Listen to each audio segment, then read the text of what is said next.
বিসমিল্লাহির রহমানির রহিম। বাবু নাফকাতিল মুআসসির আলা আহলিহি, নিজ পরিবারের জন্য অসচ্ছল ব্যক্তির খরচ।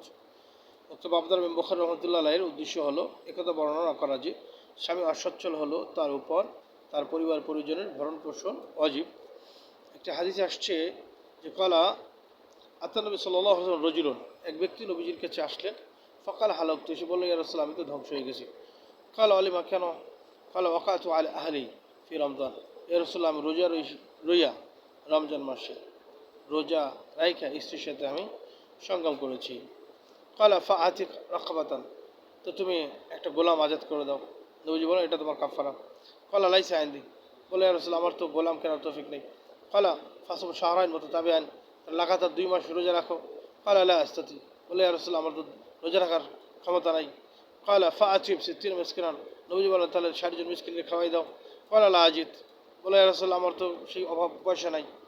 ফাওয়াতুন নবী সাল্লাল্লাহু আলাইহি ওয়াসাল্লাম বি আরাকের ফি তামান, তো নবীজির কাছে একটা থলে আসলো, সেই থলের মধ্যে খেজুর ছিল। ফকালা আইনা সাইল, নবীজি বললেন প্রশ্নকারী কই? কালা হা আনা দা, বলে ইয়া রাসূলুল্লাহ, এই তো আমি। কালা তাসাদ্দাক বিহাদা, নবীজি বললেন এই খেজুরের থলে নাও এবং এটা দান করে দাও। কালা আলা আহওয়াজ মিন্না ইয়া রাসূলুল্লাহ, ফাওয়াল্লাযী বা'আসাকা বিল হক মা বাইনা লাবাতাইহা আহলু বাইতিন আহওয়াজ মিন্না।